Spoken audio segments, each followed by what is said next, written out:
Okay, it's early morning, guys. We're at Sørveiv, a conference about music tech in Norway. Paul, we've already met on the podcast. Dan, this is the first time you being on. The reason why I really wanted you on is me and Paul, we talked about collaboration, we talked about AI, there's a lot of things happening, but there's a lot of things happening in AI right now, and you are one of the experts, and we're both very, very curious. But Paul, you and Dan have had a lot of really deep talks about this. What is your current thoughts on AI right now? Well, we had a whole conference day yesterday about AI, and it was spoken about as if you were at a medical conference and everyone was talking about cancer, but not which cancer. Everyone's like now talking a very, very broad term. So what we were discussing after yesterday a lot was it's a lot of different things. So the creators were obsessed with like which tools are allowed or cool to use. The lawyers very, very obsessed about what seeds those tools. And then we also heard about that if you are using creator tools that are AI driven, you have to flag yourself. And it might end up in a lower tier royalty rate. So what's the realism in this? And then we, of course, obsessed about the infrastructure, perhaps delivering on what the legal people are talking about. So like when the legal framework is in place, someone has to deliver the tools for royalty payments, looking after it, detecting fraud, detecting the music when it's being used, all this hidden, perhaps boring to people, but completely, utterly important to have in place. So yeah. Yeah, and that's where, Dan, you come into the picture. I met you around 1.5 years ago at Eurosonic, and you have a company called Copyright Delta. You describe it to be the plumbing layer of the music industry. Or can you tell me a bit about what your philosophy is on this area? Yeah. I want to quote Scott Cohen on that, because it was him saying the plumbing layer. Because it is needed that somebody's willing to build like a connecting glue at the bottom that allows everybody to be independent while collaborating and make more money. And me coming from AI, so I started my AI studies in the 90s, and I became an AI diplomat for the Dutch government in Japan in 2006, all way too early. But I've always wanted to build something called accountable AI. And if you do blockchain right, like we're more on the banking blockchain side and the accountability blockchain side, if you combine that with AI, you can connect those dots and have like a glue layer under it. And in the case of AI, the other thing we were talking about is so regulation is very top down, it's very woolly, and then infrastructure at the bottom. How do you connect those dots? And especially if you have like audio detection companies on the ISRC, and then we do detection on lyrics, then you have ISWC, so you can glue those together. And then you maybe have 20 other parties there.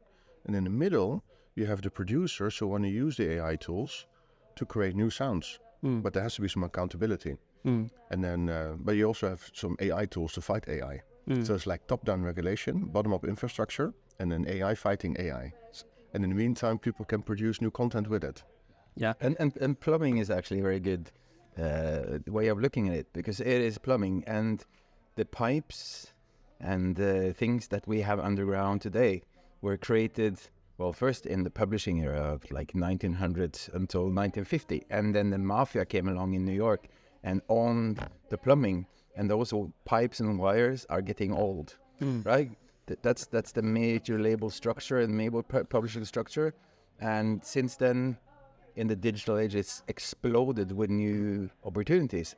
The plumbing is the same, and it's rusty, and it's copper, and it's old, and it doesn't really work for the future. So this is what's exciting about the new plumbing of the music industry. Yeah, because also, if you look at now, I think last year at Spotify, 50% of all songs were independently owned artists. So if you look at the amount of fractionalized co-ownership that you have in there, and in a digital supply chain, you can optimize all that. It's like Excel on steroids if you do it well. But we want to get rid of the black magic, but just have Excel on steroids. Yeah. And but therefore you need like the endpoints. Who are the starting points? The KYC of the artists and the creatives and the labels. After that, all of us can digitize this into new worlds, but also licensing into AI engines, licensing into virtual worlds. All these new untapped markets that can also be a threat. Yeah.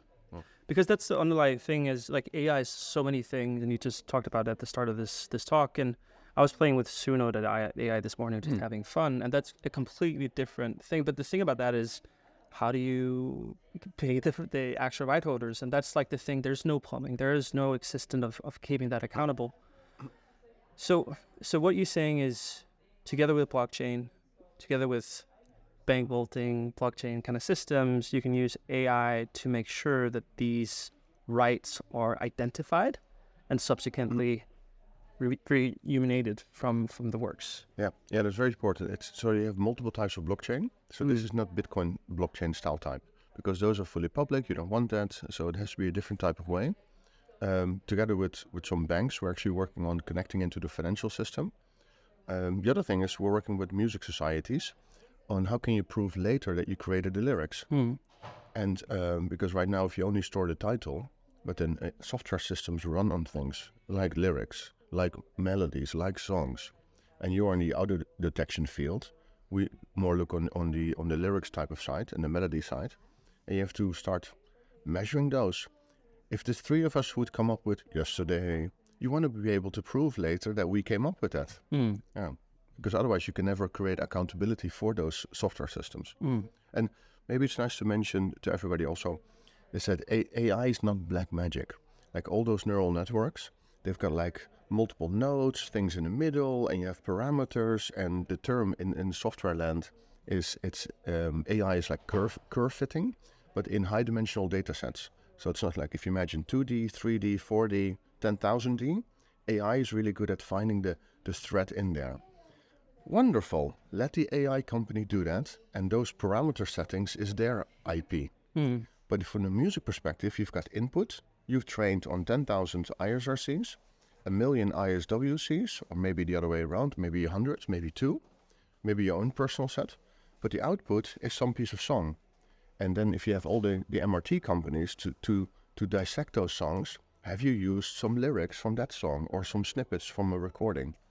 And so that's the type of tools we're exploring. When not everyone's familiar with MRT, so music recognition technology. So, and this is also not so much talked about from the concerned organization and concerned legal framework people, is that you can use AI also to recognize all these deepfakes and all the plays out there and scraping whatever use that's out on the platform, or the platforms are reporting, like you showed us in Roblox yesterday. It's like when something is played, there's an action in the code saying like we're playing music and it's licensed.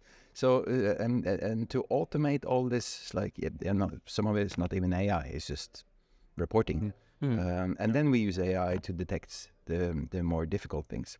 So there will be tons of great applications of AI. I think we will call them tools in 2 years. Right now, we're just wrapping it in a topic because we are engaged in it, but it's just code and tools and smart way of doing things. It's like sampling on steroids. Yeah. But it is linked to somebody's IP that has created something. And the other thing is that came up is that if we want to value human creativity, that's why we take this effort. If we want to live in a robot world, great. Then give up with IP and go that direction. Hopefully not.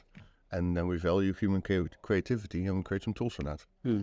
But I think also the rights organizations need to do radical collaboration. Yeah. They are competing in a world where some person sits with the ISRC code and some sits with the ISWC code and some has the actual lyric and some has the actual recording and some has the actual credits.